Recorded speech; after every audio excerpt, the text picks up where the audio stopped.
हर खबर पर होगी आपकी पकड़। डाउनलोड कीजिए एबीपी लाइव ऐप। तो अब बात होगी मजदूरी पर सुप्रीम फैसले की। लॉकडाउन के 54 दिन का पूरा वेतन मिलेगा या नहीं, इस पर सुप्रीम कोर्ट का फैसला बस थोड़ी ही देर में आने वाला है। भारत सरकार ने लॉकडाउन के दौरान मजदूरों की तनख्वाह न काटने की बात कही थी, पर उद्योगों ने इसे कोर्ट में चुनौती दी है। प्रधानमंत्री ने भी अपने भाषण में कहा था कि श्रमिकों का साथ दें, लेकिन उद्योग तैयार नहीं।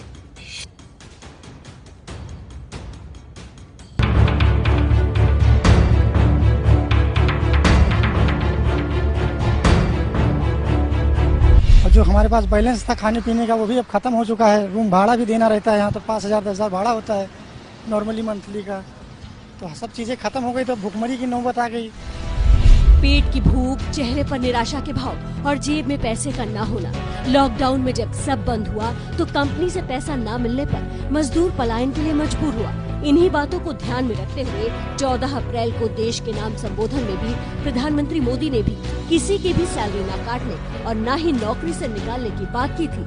आप अपने व्यवसाय, अपने उद्योग में अपने साथ काम करे लोगों के प्रति संवेदना रखें, किसी को नौकरी से न निकाले। आज देश की सर्वोच्च अदालत लॉकडाउन के दौरान मजदूरों के वेतन को लेकर बड़ा फैसला करने जा रही है। फैसले से पहले आप इस पूरे मामले को समझिए। केंद्रीय गृह मंत्रालय ने 29 मार्च को मजदूरों के वेतन को लेकर आदेश जारी किया। आदेश में कहा कि लॉकडाउन के दौरान उद्योग जगत को मजदूरों को पूरी सैलरी देनी होगी। 17 मई को गृह मंत्रालय ने लॉकडाउन बढ़ाने के साथ अपना ये फैसला वापस ले लिया। 24 मार्च से 17 मई तक कुल 54 दिनों का भुगतान उद्योग जगत से करने को कहा। उद्योग जगत ने सरकार के इस फैसले को अदालत में चुनौती दी थी। 4 जून को सुप्रीम कोर्ट में सुनवाई हुई और वेतन के फैसले पर केंद्र सरकार ने दलील दी। मजदूर आर्थिक रूप से निचले तबके से हैं। बिना औद्योगिक गतिविधि के उन्हें पैसा मिलने में दिक्कत न हो, इसलिए भुगतान करने को कहा है। जवाब में उद्योग जगत ने वेतन देने में असमर्थता जताते हुए कहा कि इस मुश्किल समय में सरकार को उद्योगों की मदद करनी चाहिए। कोर्ट ने 4 जून को करीब 1.5 घंटे तक सभी पक्षों को विस्तार से सुनने के बाद फैसला सुरक्षित कर लिया था। तो ये सुप्रीम फैसला कितनी देर में आ जाएगा, जान लेते हैं मेरे सहयोगी अंकित गुप्ता से। अंकित गुप्ता, आपसे अपडेट चाहेंगे, कितनी देर में कोर्ट में ये सुनवाई शुरू हो जाएगी? शुभ्रा, आज इसमें सुनवाई तो नहीं, आज सीधे फैसला आना है और उम्मीद की जा रही है कि अब से 10 से 15 मिनट के अंदर वो फैसला सामने आ जाएगा, क्योंकि आजकल जो है फैसला वीडियो कॉन्फ्रेंसिंग के जरिए सुनाया जाता है, ओपन कोर्ट में नहीं होता है, लिहाजा उसको सेटअप करने में थोड़ा वक्त लगता है और 10:30 बजे के आसपास का अमूमन कोर्ट खुलने का वक्त होता है। तो उसी के जो है 5-10 मिनट और आगे पीछे हो जाता है वक्त जब ये फैसला सुनाने में। तो उम्मीद की जा रही है कि अगले 10 से 15 मिनट के अंदर ये फैसला सामने आएगा। अंकित, आपसे ये भी समझना चाहेंगे कि गृह मंत्रालय ने लॉकडाउन 1 जब जारी किया 29 मार्च को, ये कहा कि श्रमिकों को पूरी तनख्वाह मिलनी चाहिए, वो सबसे निचला तबका है, लेकिन उसके बाद गृह मंत्रालय ने ही अपने इस आदेश को वापस ले लिया। तो क्या ये मामला सरकार का कमजोर नहीं है कोर्ट के पटल पर? क्या आप कम शब्दों में हमारे दर्शकों को समझा सकते हैं? जी नहीं, ये अगर हम सबसे पहले केंद्र सरकार के आदेश को देखते हैं। केंद्र सरकार ने आदेश जारी किया था मार्च के आखिरी सप्ताह में, यानी कि लॉकडाउन फर्स्ट जब शुरू हुआ था। उसके बाद में आदेश वापस कब लिया है? आदेश वापस लिया है जब लॉकडाउन 3 खत्म हो गया था और लॉकडाउन 4 की शुरुआत हुई थी। लॉकडाउन 4 के दौरान कहा गया था कि उद्योग धीरे धीरे अपना काम शुरू कर सकते हैं। तो जिस दौरान जो है ये आदेश जारी किया गया था उस दौरान काम धंधा बिल्कुल बंद था, जिस दौरान पलायन की बड़ी तस्वीरें भी सामने आई थी। लेकिन जैसे जैसे जो वक्त आगे बढ़ा और लॉकडाउन 4 शुरू हुआ, तब उद्योग धंधों को शुरू करने की जो है इजाजत मिलने लगी थी।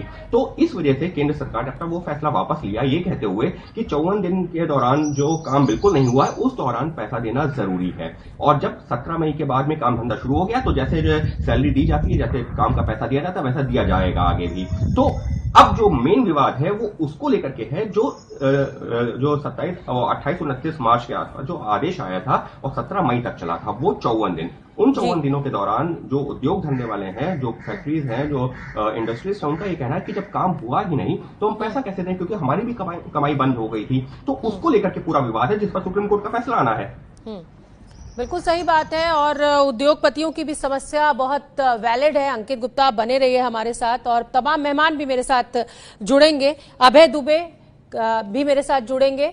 समाजशास्त्री प्रोफेसर बद्री नारायण भी मेरे साथ मौजूद हैं, आर्थिक मामलों के पत्रकार शिशिर सिन्हा भी मेरे साथ मौजूद है, कांग्रेस प्रवक्ता अभय दुबे जैसा मैंने कहा आपसे, बीजेपी प्रवक्ता सुदेश वर्मा मेरे साथ मौजूद है और सुप्रीम कोर्ट से मेरे सहयोगी अंकित गुप्ता भी लगातार हमारे साथ बने हुए हैं। सबसे पहले मैं शिशिर सिन्हा का रुख कर लेती हूं क्योंकि ये समझना बहुत जरूरी है कि क्या अर्थव्यवस्था ये बात इजाजत देती है कि उद्योगपतियों की मदद सरकार के द्वारा की जाए ताकि वो आगे वेतन दे सके।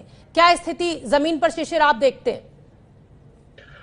देखिए, इस पूरे मामले के दो पहलू हैं। सबसे पहले तो आपको रखना है ध्यान एमएसएमई जो लगभग 6.5 करोड़ हैं और उनपे 11 करोड़ वहां पर लोगों को रोजगार मिला हुआ है। और दूसरी तरफ जो है बड़े उद्योग है जहां पर उद्योग कर्मचारियों की संख्या भले ही कम हो लेकिन उनका जो अगर आप अर्थव्यवस्था में योगदान कहेंगे तो वो बड़ा कहेंगे। बड़ी परेशानी कहाँ है? बड़ी परेशानी है एमएसएमई में, क्योंकि उनका सप्लाई चेन डिस्टर्ब था, उनका काम धंधा पूरी तरह से बंद था, उनके पास पैसे बिल्कुल नहीं थे, तो जाहिर सी बात है कि उनके लिए ये संभव ही नहीं था कि वो पैसा दे पाए। आपको एक चीज और याद दिलाना चाहूंगा कि सुप्रीम कोर्ट ने जब ये फैसला सुरक्षित किया था तो उस समय ये भी कहा था कि वो किसी भी कंपनी के खिलाफ कोई सख्त कार्रवाई नहीं करेंगे। तो इससे साफ जाहिर है कि सुप्रीम कोर्ट इस पहलू को समझ रहा है कि कंपनियों के पास ऐसी स्थिति नहीं है, चाहे वो बड़े उद्योग हों चाहे छोटे उद्योग हों। खास तौर पे मैं एमएसएमईज की बात करूंगा, वहां पर ऐसी स्थिति नहीं है कि वो दे सके। तो मुझे लगता है कि ये जो अपनी बात पूरी कर लीजिए शिशिर, पूरी कर लीजिए। ये जो स्थिति बनी है और इसमें एमएसएमई के ऊपर किसी भी तरह का दबाव बनाना पूरी तरह से गलत होगा, अनुचित होगा। ठीक है, सुदेश वर्मा भी मेरे साथ जुड़े हुए हैं, बीजेपी के प्रवक्ता हैं। सुदेश वर्मा जी, आपकी सरकार श्रमिकों के लिए कंसर्न शो कर रही है, अच्छी बात है, लेकिन उद्योगपतियों से, जैसा कि शिशिर ने भी कहा कि जो एमएसएमई सेक्टर है उससे ये अपेक्षा करना ही कहीं ना कहीं वाजिब नहीं है, क्योंकि जब कमाई नहीं है तो तनख्वाह कहां से दी जाएगी। बड़े उद्योगपतियों की मैं बात नहीं कर रही हूं, मैं छोटे लघु उद्योग और जो एमएसएमई सेक्टर उसकी बात कर रही हूं। देखिए, प्रधानमंत्री नरेंद्र मोदी जी का अपील जो आया उसको एक मोरल अपील के रूप में लेना चाहिए। और बहुत लोगों ने सैलरी दिया भी, कुछ लोगों ने सैलरी कट करके दिया ऐसे लोगों को। और ये एक हकीकत है कि एमएसएमईज को अगर आप फोर्स करेंगे तो वो सर्वाइव नहीं कर पाएंगे, क्योंकि वो भी डिपेंड करते हैं अपने सप्लाई चेन में, ये समझ में है। लेकिन माइग्रेंट वर्कर्स को कुछ कुशन दिया है, जैसे देखिए सरकार उनको राशन दे रही है फ्री में, उनकी जैसे जहाँ रह रहे हैं क्या कुछ व्यवस्था हो सकती है, इससे किराए का प्रेशर तुरंत नहीं है, उनके बच्चे स्कूल में पढ़ रहे हो तो वो थोड़ा केयर करने की आवश्यकता है। और हमने तो फ्री राशन दिया ही है, इसका मतलब है कि किसी को खाने के लिए नहीं सोचना पड़ेगा। अब बाकी जो रोजमर्रा की जरूरत है, अगर पूरा तनख्वाह नहीं भी मिले तो उतनी जरूर मिले जिससे कि वो सर्वाइव कर सके। इसका एक वेलफेयर नेचर है और इसको समझना चाहिए। और लोग बहुत संवेदनशील हैं और निश्चित इस बारे में लोग भी सोचेंगे। और सुप्रीम कोर्ट के फैसले का हम लोग इंतजार करते हैं क्या बोलती है कोर्ट। ठीक है, अभय दुबे का मैं रुख कर लेती हूँ। अभय दुबे, एक तरफ तो सरकार ये कह रही है कि भाई आप पैसा दीजिए श्रमिकों को, 54 दिन की तनख्वाह दीजिए, दूसरी तरफ लगातार कांग्रेस की तरफ से ये आरोप लगाया जा रहा है कि आप क्योंकि डायरेक्ट बेनिफिट ट्रांसफर नहीं कर रहे हैं, डायरेक्ट पैसा अकाउंट में नहीं डाल रहे हैं, इसलिए ये बात करना गैर वाजिब है। क्या कहेंगे आप? देखिए शोभना जी, ये समझना चाहिए जो इकोनॉमिक सेंसस हमारा है 6th, खैर वो वैसे 2014 का डेटा है, लेकिन 5.8 मिलियन एस्टेब्लिशमेंट है, मतलब 6 करोड़, उसमें 13 करोड़ लोग काम कर रहे हैं। आप जानकर आश्चर्यचकित रह जाएंगे कि 55% एस्टेब्लिशमेंट ऐसे हैं जिसमें एक से ज्यादा कर्मचारी हैं। जो ऑर्डर है वो है शॉप्स का, कमर्शियल प्लेसेस का और इंडस्ट्री का। अब 55% स्थापनाएं ऐसी है जहां एक या एक से अधिक लोग काम कर रहे हैं, बहुत छोटे छोटे से एस्टेब्लिशमेंट हैं। केंद्र की सरकार को नहीं चाहिए था, फिक्की और सीआईआई ने क्या डिमांड की थी कि एमएसएमई को कम से कम आप इंटरेस्ट फ्री लोन दीजिए, 1 साल का तो कम से कम दीजिए। अगर वो 4 लाख करोड़ रुपए का लोन इंटरेस्ट फ्री देते 1 साल का तो सरकार पर बर्डन आता सिर्फ 32,000 करोड़ रुपीस का, अर्थात वो पैकेज कहलाता 32,000 करोड़ रुपए का। सरकार ने क्रेडिट ले लिया कि हमने 4 लाख करोड़ रुपए का कंट्रीब्यूशन दिया है, मगर इंडस्ट्री तो एक भी सेटिस्फाई नहीं है। तो ये बहुत गंभीर विषय है और मुझको लगता है कि उन लोगों को 54 दिनों का पैसा तो मिलना ही चाहिए, मगर केंद्र की सरकार को चाहिए कि कम से कम वो कोई आपसे पैसा नहीं मांग रहे, ग्रांट नहीं मांग रहे, आप लोन दीजिए इंटरेस्ट फ्री।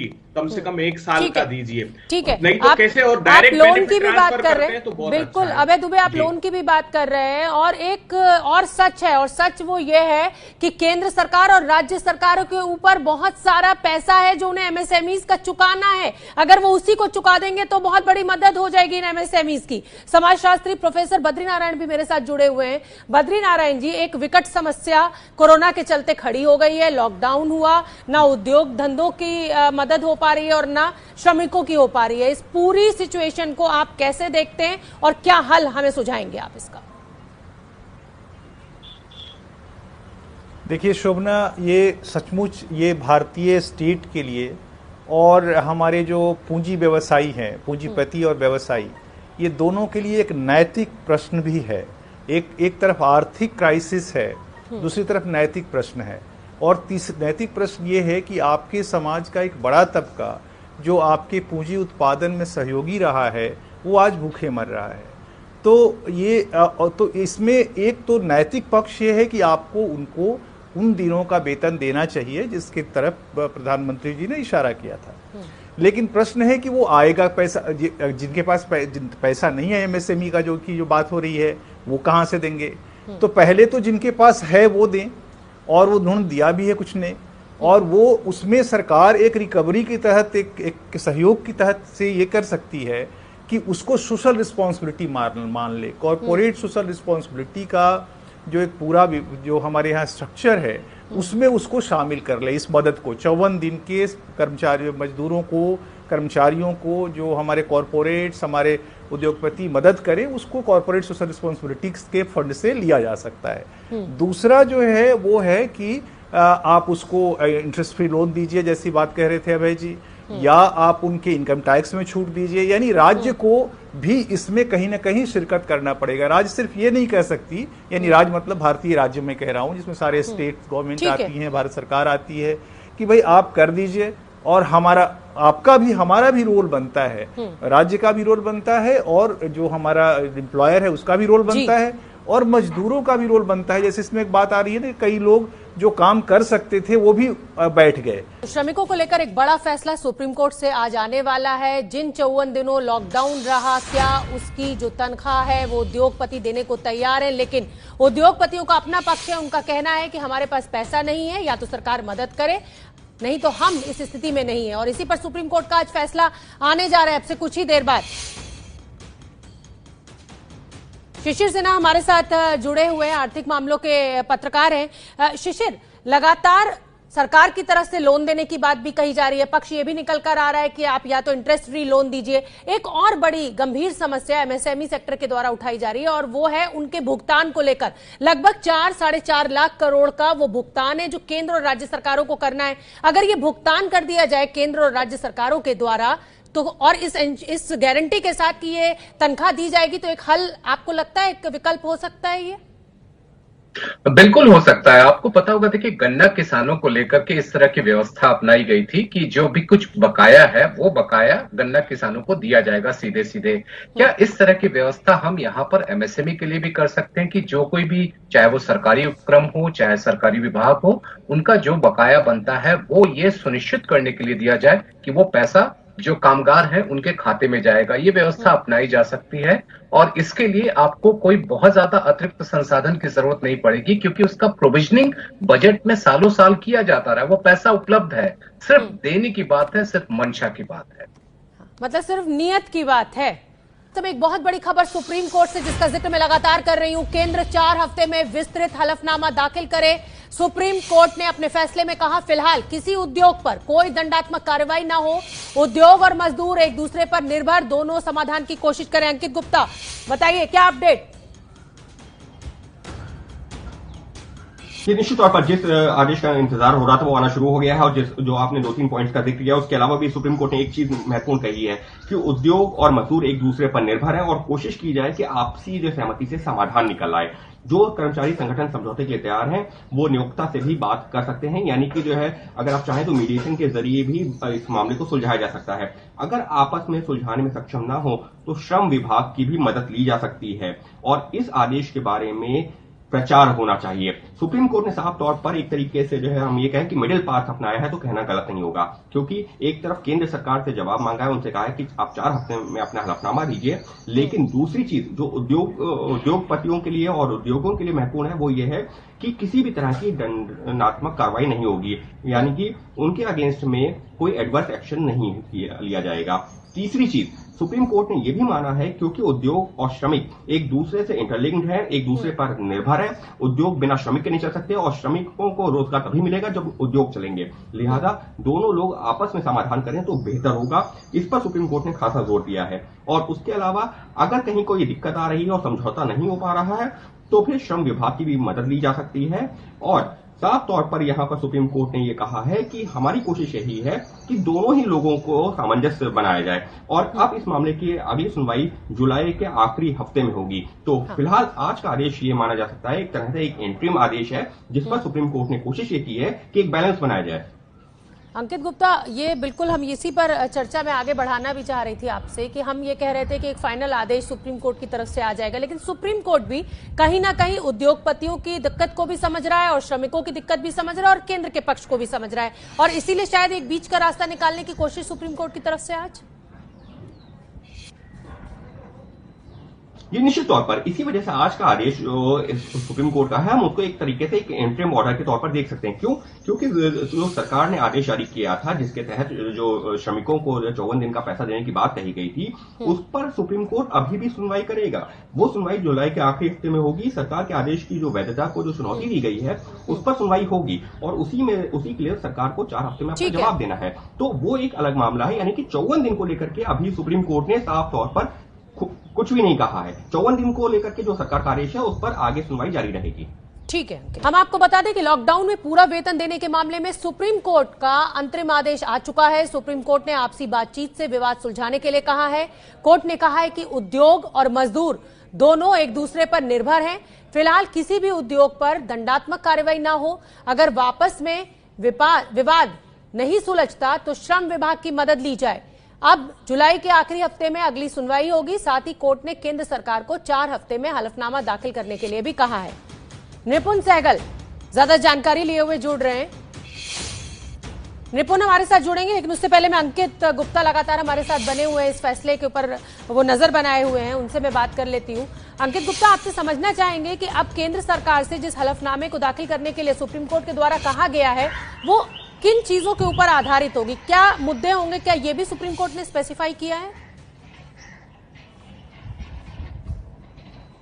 ये सुप्रीम कोर्ट ने जो जवाब मांगा है वो संभवतः जो अभी पूरे ऑर्डर डिटेल ऑर्डर सामने आना बाकी है, लेकिन वो उसी जो है जो केंद्र सरकार ने आदेश जारी किया था जिसको लेकर के पूरा विवाद था कि 54 दिनों का वेतन दें उद्योगपति और उद्योग जो लोग चला रहे हैं इंडस्ट्रियलिस्ट, और उसके बाद में जो बाकी के आगे के दिनों का है वो अपने हिसाब से तय करें। तो उन 54 दिनों पर जो केंद्र सरकार को अब अपना जवाब देना होगा कि अब उनका क्या रुख है, क्योंकि जो आदेश जारी हुआ था वो मार्च में जारी हुआ था। 17 मई को उस आदेश को वापस ले लिया गया, लेकिन इस दौरान जो आदेश जारी हुआ था और आदेश वापस लिया गया उसके बीच के जो 54 दिन हैं उनमें जो उद्योगपति कह रहे हैं, जो उद्योग धंधे से जुड़े हुए लोग हैं, वो ये कह रहे हैं कि जब उनका काम धंधा ही नहीं चला तो वो वेतन कहां से देंगे, तो उस पर कोई बीच का रास्ता निकाला जाए। इस सुनवाई के दौरान तो ये भी सलाह दी गई थी कि ठीक है, अगर पूरा पैसा नहीं भी, पूरी सैलरी नहीं भी, तो हम कुछ पैसा 20% 30% हम दे भी सकते हैं, लेकिन वो भी जो है उसको लेकर भी एक विचार विमर्श होना चाहिए, एक नीति बननी चाहिए। तो संभवतः सुप्रीम कोर्ट अब सरकार से यही जानना चाहती है कि आप ये बताइए कि इस पर जो आपका क्या रुख है, और 4 हफ्ते में जवाब देने को कहा है। ठीक है अंकित, आप बने रहिए मेरे साथ। कांग्रेस के प्रवक्ता अभय दुबे भी लगातार मेरे साथ बने हुए हैं। अभय दुबे जी, सुप्रीम कोर्ट ने बीच का रास्ता चुना। सुप्रीम कोर्ट ने कहा कि उद्योग और मजदूर दोनों एक दूसरे के ऊपर आधारित हैं, इसलिए सामंजस्य बनाएं। केंद्र सरकार से हलफनामे की भी मांग की गई है। मैं आपसे ये समझना चाहूंगी कि इस फैसले को आप कैसे देखते हैं, क्योंकि उद्योगपतियों के पास तो पैसे है ही नहीं, तो वो कहां से देंगे, तो रास्ता हल कैसे निकलेगा? देखिए शोभना जी, बड़ा विषय जो हम लोगों ने भी उठाया था कि एक तो डिमांड भी नहीं है। अभी जब हमने 17 के बाद काम प्रारंभ किया है, तो इंडस्ट्री का कहना है, छोटे स्थापनाओं का कहना है कि डिमांड नहीं है, काम भी नहीं चल रहा है। दूसरी बड़ी बात, अभी जब हम ये कह रहे थे कि हमको 3-4 लाख करोड़ रुपया सरकार से, राज्य सरकारों से, केंद्र सरकार से उद्योगों को लेना है, छोटे एस्टेब्लिशमेंट्स को लेना है, तो मैं यहां साफ कर दूं कि 36% एस्टेब्लिशमेंट ऐसे हैं जो घर से चल रहे हैं, जिन्होंने लोगों को वहां काम दिया हुआ है, और 2,70,00,000 लोग रिटेल सेक्टर में काम कर रहे हैं, जो कि संभवतः ज्यादातर उसमें से भी गवर्नमेंट सप्लाई के नहीं होंगे। तो बड़ा हिस्सा ये है जो कि बाजार की डिमांड पर ही निर्भर करता है। तो केंद्र सरकार को चाहिए कि एक ऐसा एमिकेबल सॉल्यूशन निकाले कि उन लोगों को उनके पैसे भी दे दिए जाएं और बाजार में डिमांड हो। देखिए, it's a sort of investment. अगर सरकार डायरेक्ट कैश ट्रांसफर करती है तो एक इन्वेस्टमेंट की तरह होगा जो इकोनॉमी को बूस्ट करेगा। ठीक है अभय जी, बड़ी बात आपने कही।